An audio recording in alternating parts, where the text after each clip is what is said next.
Hello team, welcome to another ATP Geopolitics video with myself, Jonathan MSP. So Ukraine War News Update, second part thereof for the 13th of April 2024. We're going to go to the military aid and equipment section, or really it's going to be the only section on this video, so the whole video will be on that, and I'll probably do a live for my geopolitical and mapping update a little later when I can. So the Netherlands, I reported yesterday, gave some serious kudos to the Dutch for being awesome in their support for Ukraine. Of course, they've got that history of the MH17 flight, that Malaysian Airlines flight that was taken down by the Russians. Now, The Hague has found 3 people in absentia guilty for that, including Evil Gherkin.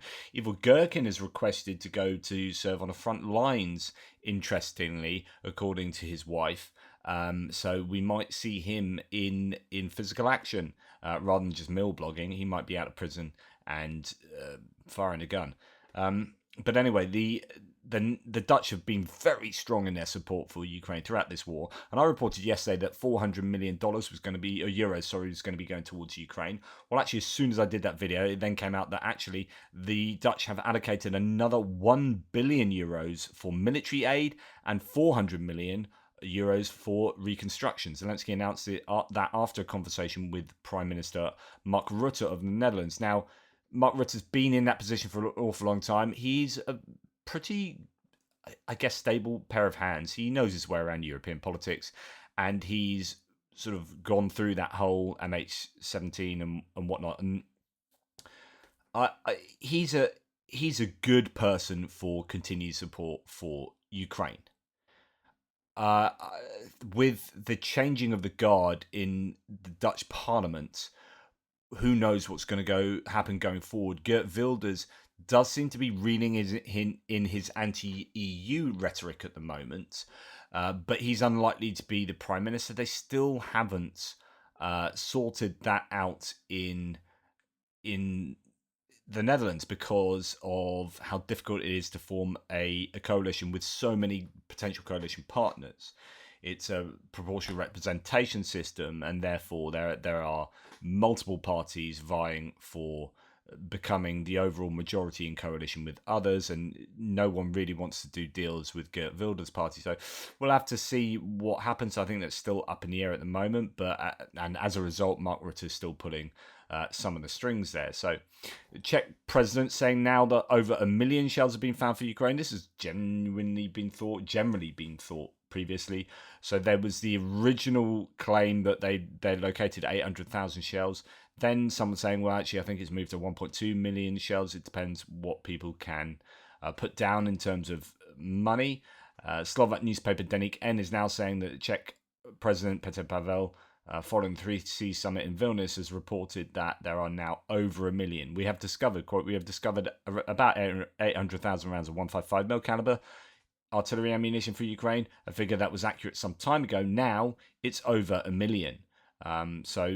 Then the president added that the Czech-led initiative is not the only one. Estonia and the UK are developing a similar one, and France has also spoken about it. So we are under the impression that Estonia is located over 1 million other shells, and so therefore there could be quite a lot of ammunition going Ukraine's way. But A, it needs to get there sooner rather than later, and B, that requires money not just being pledged, but being delivered to those who are organising the initiatives.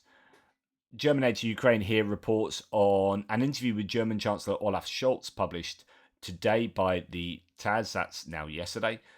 He said that the weapons and ammunition would have to be supplied to Ukraine for a long time into the future. Russia must not win this war, and weapons will be supplied until Putin withdraws his troops.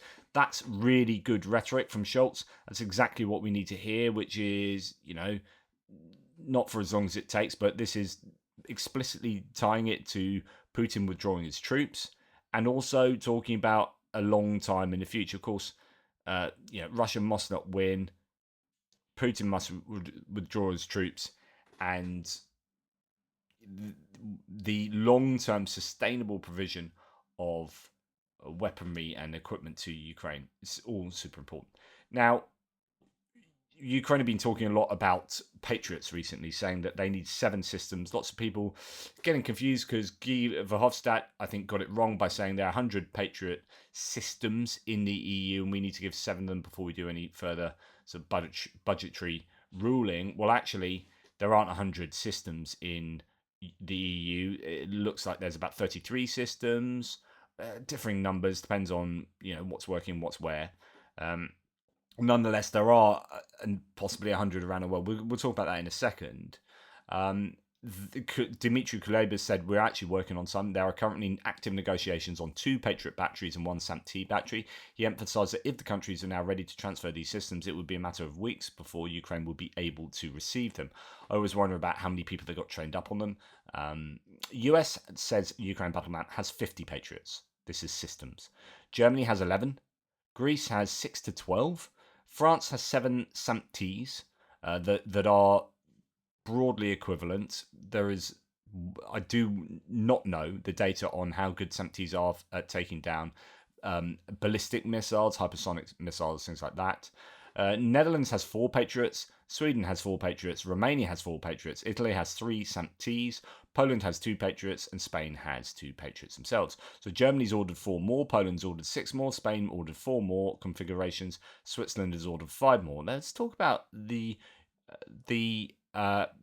companies still only having on order not as many as that, but then I don't know if that is just in America, whether there's European manufacturing in Germany. I think that might take other orders. I'm not sure, to be honest. In total, there are approximately 100 Patriot and SAMP-T batteries that the US and Europe have, with 14 more ordered. 12 batteries can be made per year, according to the company. And according to the Raytheon CEO, USA may have 30 to 40 batteries in reserve. 35 to 40 in reserve. So that's incredible. At minimum, US and Europe have 100 batteries, and they can figure out how to give 7 of them to Ukraine. Maybe Poland gives 1 for Lviv, Netherlands gives 1, France and Italy give another SAMP-T, Romania gives 1, Spain gives 1, leases 1, Sweden gives 1, Germany leases 1 or 2, US gives 2 to match Germany, and they can get 2 Patriot SAMP-T from around the world, and they can order more for themselves to replenish the ones they sent. That's 9 to 10 Patriots and 1 to 2 SAMP-Ts more for Ukraine. If that happens, Europe will still have 86% of their Patriot and SAMP-T systems, and 14% will be replaced with the new systems soon. US would still have 96 to 98% of its Patriot batteries. Nothing bad is going to happen by giving Ukraine a couple of Patriots, and ordering more to replenish the handful sent. Those countries just don't have the motivation to do it. Outside of those countries, Japan, Jordan, Kuwait, Qatar, and with 11, Saudi Arabia, Taiwan, and UAE also have Patriots. So there's a lot of scope for Patriots to be given to Ukraine. Well, a bit more detail on, well, first of all, what it means to have the Ukrainians wanting Patriot systems. Thomas Tyner says Patriot M902, 903 launchers are useless without an AN MSQ-132 engagement control station, which is blind without an AN MPQ-65 radar, which is useless without an electric power plant, as that powers both. These systems form a fire unit. When people speak about launchers or batteries Europe supposedly possesses, they talk nonsense. Only fire units count, and those are depressingly rare in Europe. So Germany have 11, 4 are ordered. Greece, unclear if the 12 ECS are AN-MSQ-132 or an older AN-MSQ-104. Romania has 4, Sweden has 4, Netherlands have 3, Poland have 2, delivered out of 8 orders, and Spain have 4 ordered. Switzerland 5 ordered, and Ukraine have 3, 2 donated by Germany and 1 by the US. So Raytheon can build 1 fire unit per month. If we want to help Ukraine now, we need to send Dutch and German fire units and replace them by Europeans buying 100% of Raytheon's 2024 to 2026 Patriot output. Someone says the Dutch 4-1 is held in reserve. So there's a bit of a refinement there to the claims. Ukraine's foreign minister, Dmytro Kuleba, says that there are active negotiations underway with allies, as mentioned, about acquiring 2 Patriot and 1 SAMP-T air defense systems. He didn't name those allies, but officials told Financial Times that Ukraine is in talks with Poland and Spain for the Patriots, Romania for the SAMP-T. So that's, again, a little bit more detail on that. Hopefully something happens. They need stuff as soon as possible. Here's footage of a Ukrainian Air Force Su-27 flanker launching a French-supplied AASM-250 Hammer extended range guided bomb. So these are the equivalent of, to some degree, of the bombs that the Russians use, are carb bombs. They are doing some pretty good damage to the Russians in some areas of the front line. Good to see that being used. Here we have Polish foreign minister saying the EU has spent double. Right, okay. What this is in response to. In fact, let's go on to. We'll come back to him, and we'll go to talk of our good friend Donald Trump and Mike Johnson. So. Palm Beach, Florida, inside Mike Johnson's visit to Mar-a-Lago, where he seemed to just be, I don't know, very obsequious towards his idol Trump. The speaker got a boost from Trump, who questioned Marjorie Taylor Greene's use of the motion to vacate, interesting, and said he stands with Johnson. Also signalled that he'd be okay with Ukraine having a loan bill on the floor, so changing it all to loans. So it's a bit of a movement there by Trump. Dead District says Trump on Ukraine aid.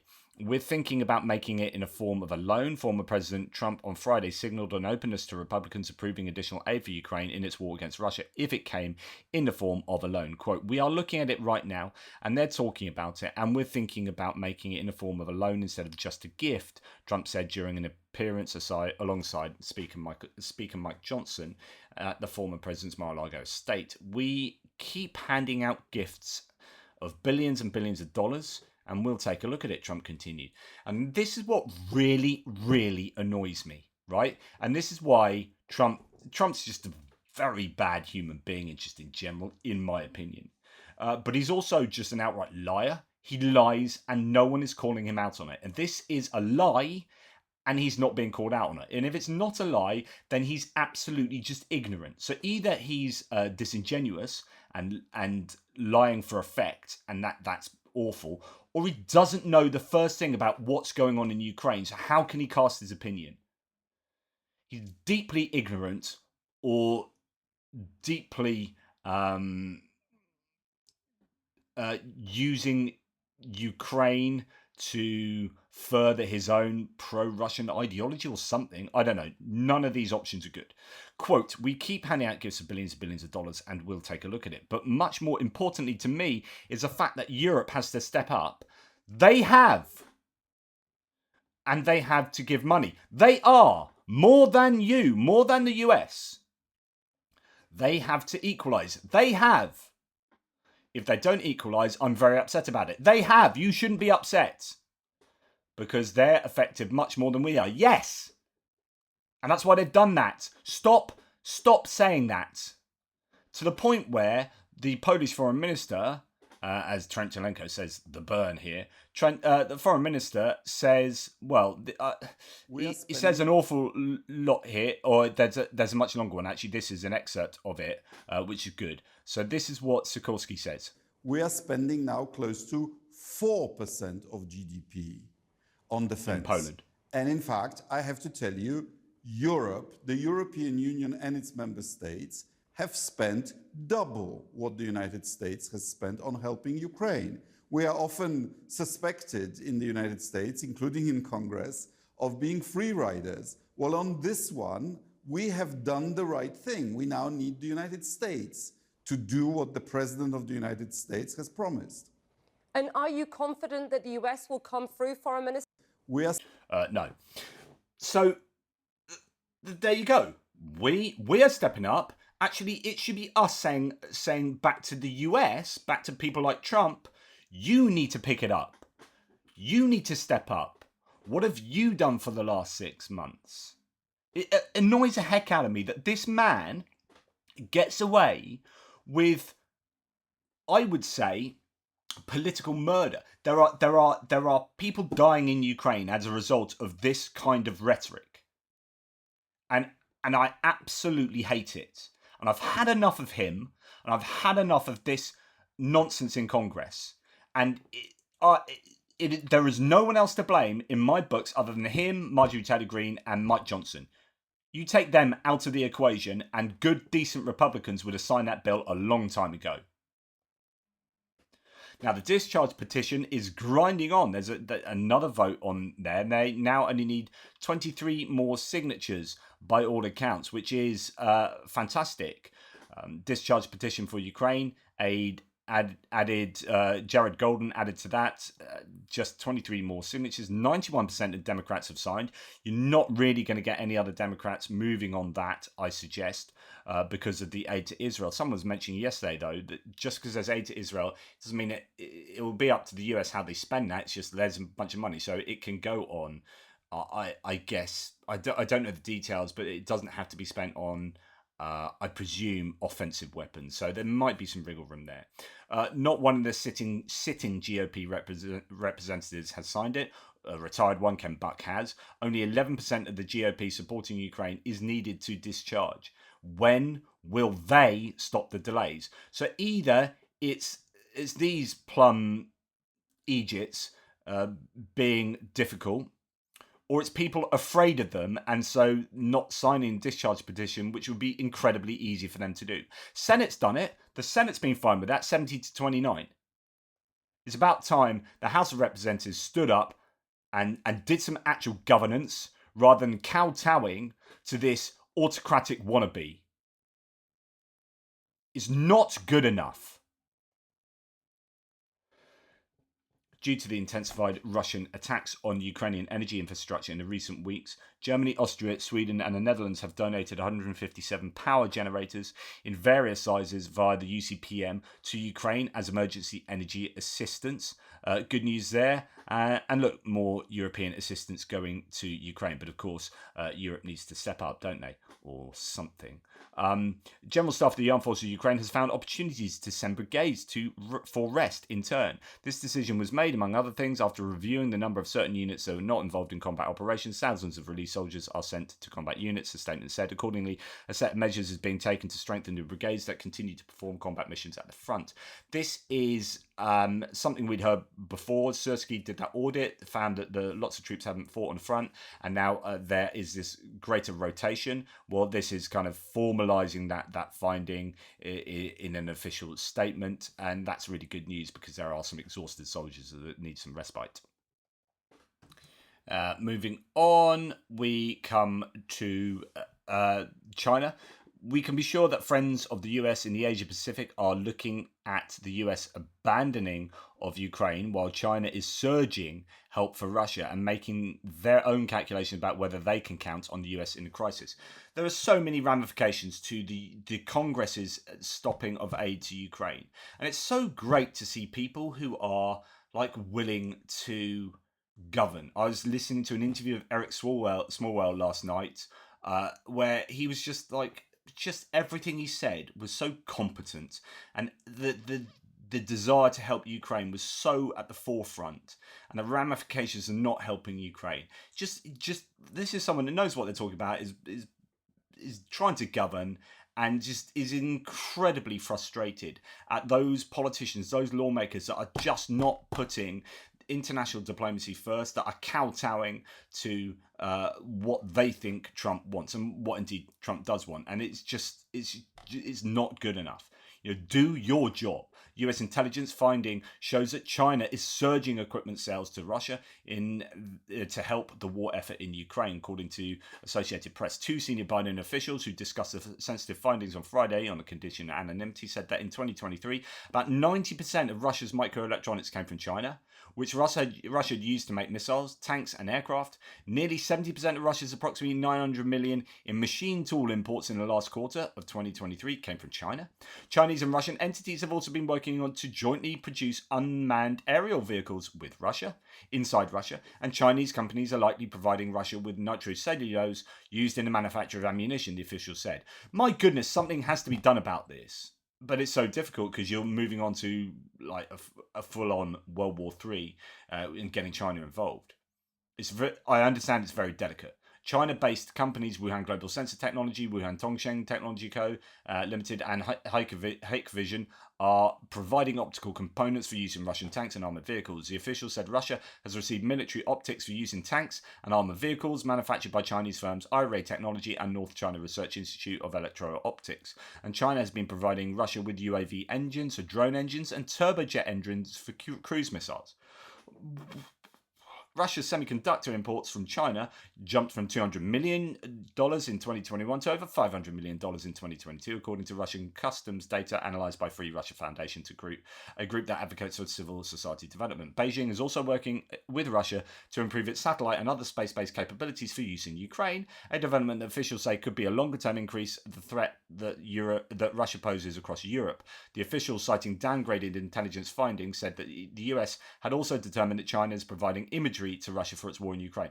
I think that's one of the biggest things that China are doing, and that's one of the biggest threats to Ukraine, is time-sensitive, really high-resolution satellite imagery for Russia when their satellites were on their last legs and are unable to do that. And my opinion of this war is that Russia were on their last legs and were screwed.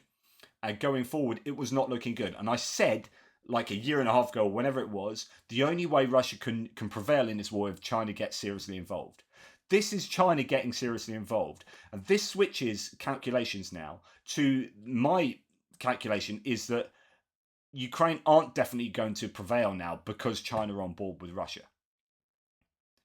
And the US is not on board with Ukraine. Like, what the frick is going on? Like, I am so angry, continually angry about this because it's not right, it's not good, and the US is compromised from within and is paralyzed. And meanwhile, China is helping Russia to commit war crimes in Ukraine.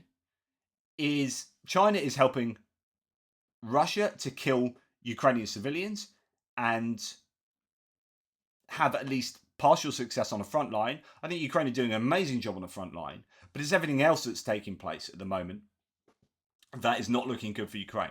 The Financial Times has also got an article on this, talking about how US says China is sending Russia engines and drones and cruise missile machine tools for ballistic missiles. Engines for drones and cruise missiles, machine tools for ballistic missiles, chips for missiles, tanks and aircraft. Chinese and Russian groups are working to jointly produce drones in Russia, partly based on newly classified intel. It's just so worrying. And as I've already said, helping to improve its satellite and other space-based capabilities to help prosecute its war in Ukraine. Beijing was also providing satellite imagery. I think that's so problematic. Dennis Wilder, a former top China military analyst at the CIA, said the disclosure far exceeds previous estimates and shows a concerted program by China's leaders to help Moscow prosecute the war in Ukraine. Russia lost access to critical machine tools from Europe at the beginning of the conflict, and now China have just filled the gap. Chips are essential for targeting systems and radars, and China is also a world leader in drones for military and civilian purposes. People familiar with the situation said the US believed European pressure would be critical to convince Beijing to stop exporting the material. So this is a case of the EU and the US working together to get these sanctions in place and to put pressure on Chinese banks and Chinese companies. The Chinese support is helping Russia rebuild its defense industrial base and reduce the impact of Western sanctions and export controls. I think this is just really, really bad news. Quote, these materials are filling critical gaps in Russia's defense production cycle, said one senior US official. As a result, Russia is undertaking its most ambitious defense expansion since Soviet era and on a faster timeline than we believe possible early on in this conflict. It is not good. Lots more detail here, and there needs to be an awful lot of pressure on China. It's something we're very concerned about. We will make that clear in talks, and that is coming from I think German official ahead of Schultz talking to the Chinese embassy in the US and China had, quote, said China had not provided weaponry to any parties. There's no lethal aid, but it's all aid that makes lethal weapons. So, it's functionally the same at the end of the day. They get to the same place. The normal trade between China and Russia should not be interfered or restricted. We urge the US side to refrain from disparaging and scapegoating the normal relationship between China and Russia, said Liu Pengyu, embassy spokesperson for the Chinese. Obviously, it's not normal. It's gone above what it was, and it's replacing weapons component exports that were from Europe and the rest of the world, and it's replacing it with Chinese stuff, and that is not cool. So anyway, that's a military aid and equipment video for you today. I'm angry with China, and I'm angry with the US, and everyone needs to just ramp it up, and ramp it up now. Sooner, much sooner rather than much too late. Thank you, take care, speak soon.